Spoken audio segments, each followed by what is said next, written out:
Good morning. So today we're going to talk about Julian Jaques, his mother, Rosa Villalpando, and part of the 1760 Taos Massacre, and Julian's quest to find his mother, which ended up being a 15-year journey that begins in Taos, New Mexico, and takes this route via San Antonio, Texas to St. Louis and back.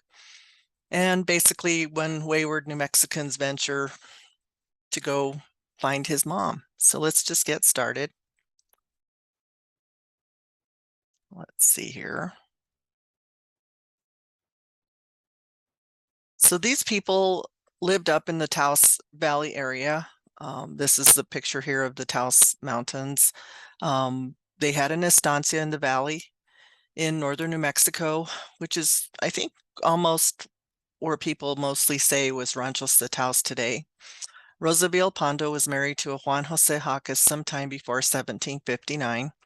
Jaques himself is enumerated in the 1750 Taos census as Josef Jaques, single. The Villalpando family owns a rather large estancia or hacienda with torreones and fortified walls. And at some point, Rosa Villalpando marries Jaques, and they likely remained in Taos, as this is kind of where all the rest of the events take place that change her life forever. They did kind of come out of the Embudo, San Juan areas. So I'm sure that there was still some traveling that went back and forth, but primarily it feels to me from the records that we find them living in Taos. So here they are in the 1750 census, Juan Rosalio Villalpando and his wife Maria Rosa Valdez. And Maria Rosa is their oldest daughter, if we think the enumerator did this in child order. Her mother is also a Rosa, so she was named after both mom and dad at this point. And those of you that want to see some archival materials about things that might have been happening in Taos at that time, the Spanish Archives of New Mexico, you can see here the third item down, 1749, Carlos Fernandez, the Lieutenant Alcalde Mayor of Taos, investigating the Comanche depredations. This was a borderland area for New Mexico, so there's a lot of Indians attacks, Indian fairs, things that go on like that.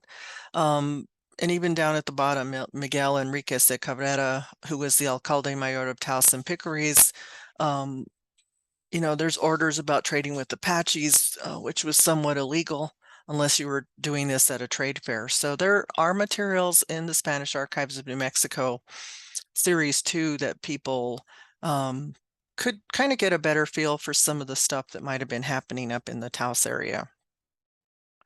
So, who are those Villalpando people? They descend from Spaniards that came with the recolonization to New Mexico. Juan de Villalpando. Descendants find their home as Embudo. Today it is Dixon. They kind of traded names later on. But when I hear the name Embudo, I always kind of think of the Villalpando family, especially in the colonial times. Him and his wife, Ana Maria Romero, were married June 2nd, 1694. And those of you that do quite a bit of genealogical research, you'll find them spelled Villalpando in many different formats, or just as Pondo. Some people don't realize that. And it's basically just a abbreviation of the full name in and of itself. And most researchers, we always start off with Fray Angelico Chavez's book, Origins of New Mexico Families. And Fray Angelico here says, it says he appears to be French, but our guy has his roots firmly planted in the Spanish and Mexican records. Again, as you can see here, Juan Jose Jaques living in Rio Arriba, Julian Jaques, his wife. There's a Jacinta Torres. There's a lot of information in here that's missing or incorrect. Chavez also notes that he married a second time, but we'll go into that a little bit further later on and clear up some of those records.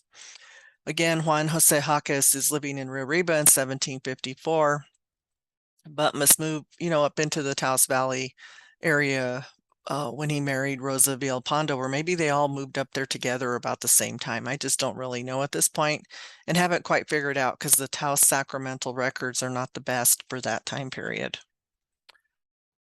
What we do know is that in August of 1760, a large band of Comanches came through, and some say up to 2,000. and attacked the large Villalpando estancia in Taos. And it was sort of I wouldn't say a massacre, but it was a lot of people were left for dead or kidnapped and captured. Um, and it's kind of something that just unsettled the whole territory at that time.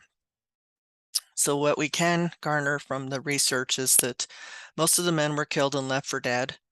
50 women and children were taken captive. The total number of households was at 17. And among the captured was 21-year-old or 20-ish or 18 years old. We don't know her birth date exactly. Rosa Villalpando, and her husband killed, and her child was likely left for dead. So what we do know is that Juan Jose Jaques, her husband, was killed. Jacinta Torres's husband, a different Jose Jaques, was killed. And then many Villalpando family members.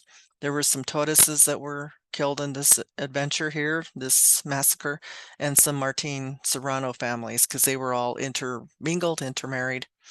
And captured was Rosa Villalpando, Jacinta Torres, and a lot of small children, 50 in total.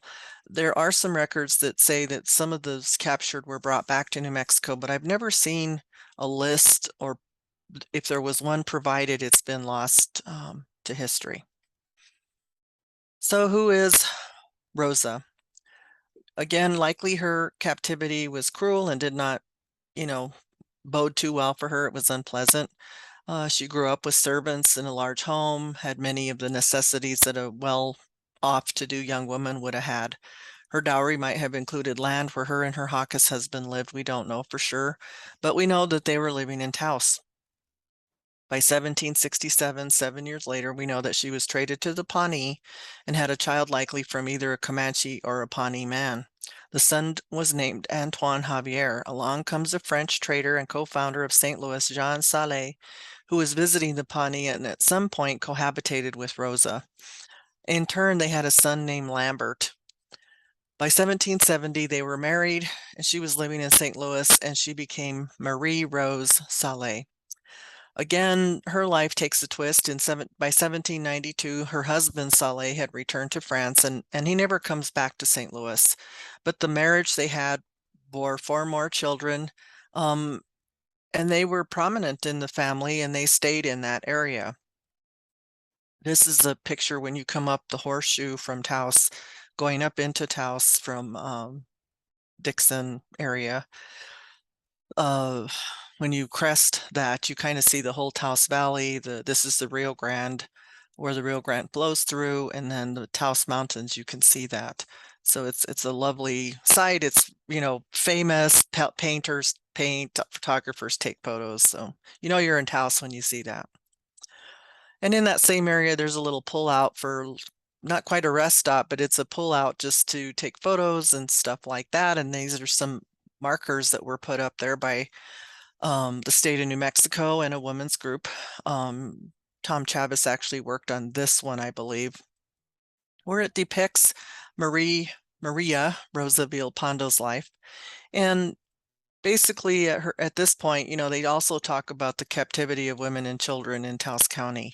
So if you ever get a chance and you're up in Taos, you can pull off and take a look at some of those historical women markers. Another person that was captured that day was Jacinta Torres. Her father, Marcial Torres, was killed in the raid. We don't really know from records where she existed from 1760 to 1774. We know she had a child named Marie Ann Torres born during that time in Indian Territory. She does marry Francois Vallier, who was born in New Orleans. She does, again, ends up in Fort Arkansas, where she marries a second Frenchman, Raymond Vissier, about June 1775, who was born in France, and he died by September 1781 in Point, I think it's Coupé, Louisiana. And then another man in her life was a guy named Martin, his first name, and Serrano, his last name, son of Michelle Serrano and Marie Bannon, on July 9, 1776 in Arkansas. Martin was born in France. And there's records that indicate she lived well past 1818 in the New Orleans area. Now, she is not Julian Jaques's wife. She is a wife to Jose Jaques, a different part of that Jaques group of men. And it's just the timeline doesn't work for both parties. Julian Jaques would have been a young child, could not have been married to her. So anyway, kind of trying to clear that up a little bit so people don't get confused. In the meantime, Julian Jaques is reared by his Villalpando relatives and eventually settles in a small village called La Soledad near San Juan Pueblo. He's noted here in the 1790 census with his first wife, Paula Martin, and for what would be his 11 children. He does get married a second time. And here you can see where they put Julian and then Jaqz, so Espanol with Pablo Martin, their age and their kids' ages. So he's living in what most people call La Soledad, is kind of the Martin Serrano compound. And that's probably where her family, has why they're there is because of her family. So Julian was born sometime around 1758. Really not sure how he survived the massacre, but he does live with his Villalpando family, which we'll find out later how we know that. He marries about 1783 to Maria Paula Martin, and they're in that 1790 census. And basically, there's a second marriage that comes about around 1798 with more children. And I just went through all the sacramental records to see if I could identify him after 1801, just to see if there's any records where he's a padrino or they're having more children. He's a witness someplace, and I could not find anything. But the question is, how did Julian find out about Rosa, his mom? Contrary to, common theory, New Mexico wasn't so isolated. He must have heard about a woman from New Mexico who had children, married, and was living in another province. One of the captives, Jacinta Torres from that raid, ended up living in Fort Arkansas. And so somehow, either through the military, through something, he found out that, his mom was alive, and he decides that, this is important enough to him to try to go find her. So we know from these documents that we found in the sacramental records and also in the Behar archives that Julian left sometime after 1801. He also passed through San Antonio 2 years later, prior to 1804, telling us that he actually spent some time somewhere along the way in the Texas area. So his trip out to St. Louis, or San Luis as he calls it, took quite a bit of time. Now this is a picture down south of Santa Fe. It's the Camino Real. It's probably how he left on this trek. He went down the Camino to El Paso into Texas, or Nueva Vizcaya, which would have been maybe Monclova or La Bahia, some of the other military posts. Anyway, we don't know if he went by caravan, if he went with the military escort. Those things are not available or have not been found. And any traveler in the early 1800s coming out of the San Juan La Soledad area would have had to prepare, right? We're going on a trip.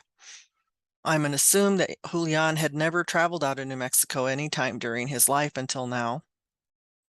And with anyone traveling again in the Spanish Empire, a guia or licencio or something of a passport would have been needed or required. Getting permission from Governor Nava was a prerequisite. And how would Julian explain to the governor that he was going to St. Louis, which was far, far away, to go look for his mother? The only road out of New Mexico was the Camino Real, which would have been the safest way to go. And again, with most travelers in that day leaving and then letting your relatives know when you're going to be back was something that may not have been discussed too much. I mean, what do you really say to them? I'll be back in 2 years or 4 years. These are long trips. Julian also had to have some funds that would help him along the way. So we're uncertain as to what goods he would have taken for trade, money, etc. And I just have to ask myself, did he really even know where St. Louis was? I mean, this is just, you can't just pull up Google and do a little search in those days. All of his 11 children were under the age of 18 and presumably were left to live with his second wife, who had 2 small babies at home. Or did he farm out those first wife's kids to the Martin family? We don't know. What we do know based on maps and travel and presidios along the way, that it takes about 6 months to get from San Antonio, Texas to San Luis or St. Louis. And my guess is that he most likely left with a small troop of military soldiers or presidio soldiers or vecinos maybe traveling. It's hard to say, but there are a lot of presidios in this part of Texas. And so my guess is that that's how he did it. From El Paso del Norte, he would have obviously gone east toward Monclova, La Bahia, Frontera. There's a lot of places in this whole frontier area that he would have been able to navigate with military troops if he had been with them. In fact, there's Presidio de San Vicente, there's Monclova, La Bahia, San Fernando in Bejar, Texas, which is Bejar Agua Verde. So again, there's just a lot of military activity here. Anyway, from there, he goes from Presidio Town, let's just say to Presidio Town is kind of what I'm envisioning. And then he would have gotten up to Natchez and then eventually gone up the Mississippi River and headed north towards St. Louis. Again, going through another official military posts, and the borders were heavily guarded, so I'm sure he had to have his passports ready for people to view those. Again, how much time he spent in St. Louis is really unknown. Not even sure what that reunion would have been like when he found his mom. When he gets to St. Louis, I mean, how do you just say, I'm looking for this woman named Rosa Villalpando, she's my mom. Rosa and her St. Louis family, understand the rules and that Julian was entitled to 1/6 of his mother's estate upon her death. There was probably some accounting that went into play because he did receive his inheritance early. So 43 years almost, to the time, Julian signs this agreement with his half-sister Helena Sale LaRue in the Villa of San Luis de Illinois. Before them stood the scribe and notary, Don Carlos de Walt de la Puy, the governor of Louisiana, also known as the colonel, again with witnesses Jose Ortiz and Francisco Valois as witnesses. They all signed the document with the mark, Helena, Julian, and their mother Rosa, which we'll see in a minute.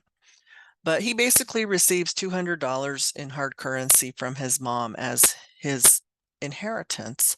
And probably there was some things that were not written down in the contract, but at this point, it's like we don't really know. We can just assume. Here is the document. You can see down at the bottom on the right side where it says Señal de José Julián with an X Jaques, Señal de María Rosa, X Villalpando, and then it's signed by Joseph Ortiz. This is the kind of document that you're looking for with two witnesses, a notary, the two parties involved.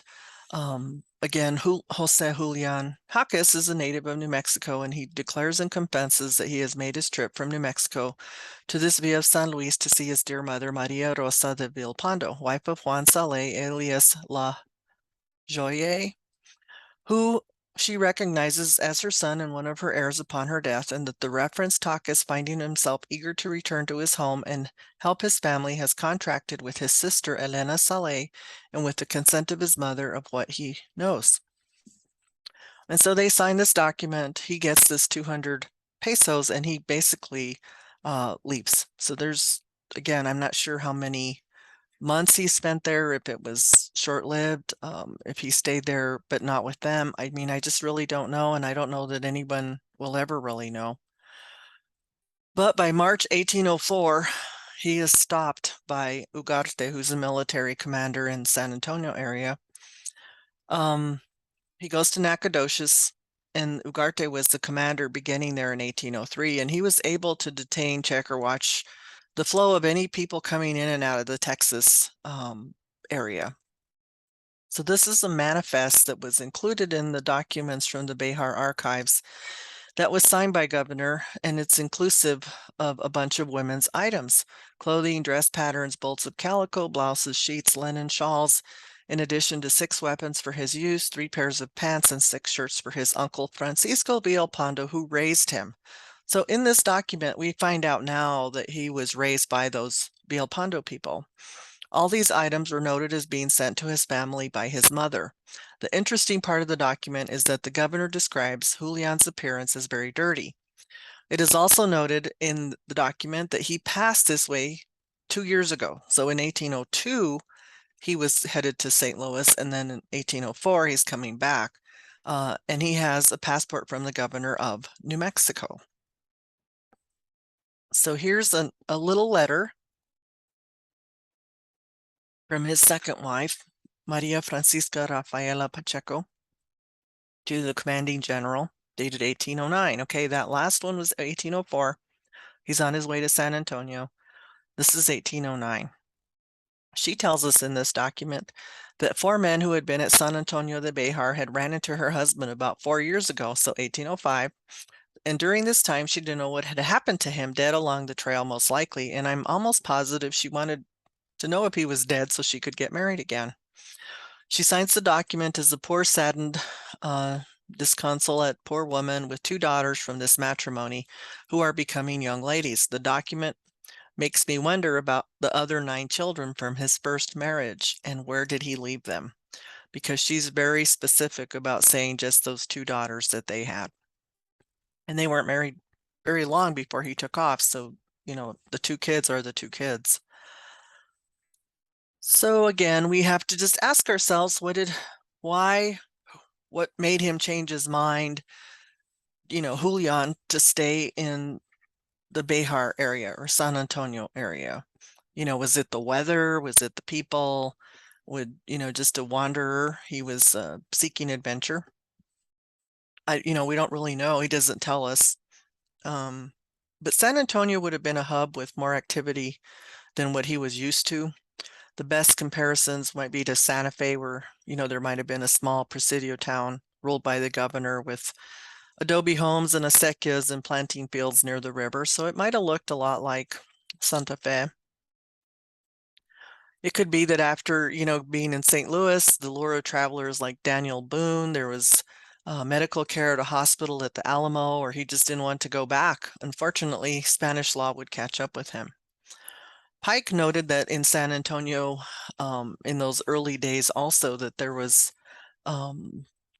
perhaps 2,000 souls of whom reside in these mud homes covered with thatched grass roofs. So we kind of get some indication from Pike in 1807 of what San Antonio might have looked like also.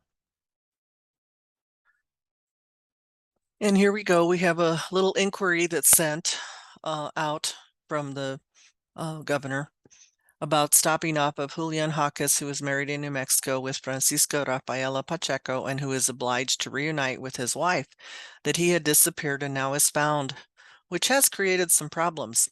And so he verifies this and has, as a result, that Jaques needs to be found, and he signs it September 30, 1809. And they do find him. They're looking for him now because he's not followed the rules of his passport. Governor Rodriguez signs the document, another document, and they put a summons out that he should be stopped and that he should explain himself and his finances. On November 9th, 8 days later, they execute without delay and, basically say he needs to get reunited with Rafaela Pacheco at the first opportunity. It almost sounds, the tone of the document, that those Bejarenos wanted him to leave their jurisdiction and head back to New Mexico. I'm not really sure that they didn't care that he was there or not there, but this was just an administrative nightmare that they probably didn't want to have to, really deal with. Anyway, at this point in 1809-ish time period, the Spanish government is working hard to get Julian back to his wife in La Soledad. Then we jump forward a little bit. Document dated September 1814 tells us that they're still looking for him. In quotes, it says, "It has been some time that Julian Jaques was given a pass which has expired. He is resisting the return to his family because of some bad blood that he mentions in those lands. Look for him in your capital, and if you find him, please return him." End of quote. And this is signed by Cordero. The document again shows the governor's actions are missing, and a year later, another notice is found. So he's on the run, but he's maybe not really. I mean, I don't really know, but he does stay in this San Antonio area. So in 1815, the paisano Julian Jaques, resident of the province of New Mexico, has presented himself here before me on this date. He is surprised and this is very unexpected, his stain or blot of this issue that he has proposed by reasons of having, fields planted and some other effects, and that he all of a sudden has to remove himself from said place and agree to the governor's request. Anyway, the governor is not happy, and again, returning, back to that whole deposition that was taken, and basically telling him he needs to get out. I mean, he's being summoned back to the province where he began. At this point, the free-spirited Julian is heading back to New Mexico. Was he again put in a military escort back to, let's say, Agua Verde, Monclova, Carrizal, who knows? I mean, back to El Paso and then up to Santa Fe. And maybe his passport was even taken and he was given a new one with restrictions. We don't know. There's some parts of this that are missing, but the Behar archives gladly have all of this material that we can fill in some life, parts of his life that we likely would never have found out. So again, without those Behar archives, this collection of wonderful documents, we may never have known that Julian Jaques had left New Mexico, had ventured east, that the journal of his travels has many missing parts, but one can use their imagination as to what he was doing. I, for one, wonder the tales that he would have told his grandkids and friends of his adventure, what he saw, the roads he took, what his mother looked like, and his half-siblings. St. Louis might have been a boomtown compared to a small agricultural village called La Soledad near San Juan de los Caballeros. But by 1816 in the census, it appears that this couple were back together. Were they living happily ever after? We don't know. Excuse me. And there is no sign that he was out of the province for about 14 years. And this is basically the end of the presentation. I guess my goal here is to show people that not all the documents for New Mexico reside in New Mexico. I actually ran into this when I was working at the Family History Library in Salt Lake City, just looking through indexes for Texas, because I have a Texas ancestor. And when you start seeing New Mexico and then the Jaques name, you kind of go, oh boy, this is something I want to, investigate further. There are people that live in New Orleans from New Mexico that, again, when you do research, just don't say to yourself, I'm always going to do it in just the state, because these people did travel, they did get out, they did move around. And without, again, these Behar archives, there's actually a lot of material on Rosa Villalpando in the St. Louis or Missouri archives. Some of them are in French, but she has a whole story to tell all by herself. And so with that, I just want to thank you all for listening to this, and I hope your research is great. And if Jaques is yours, you have a little bit more information to go with. Again, thank you.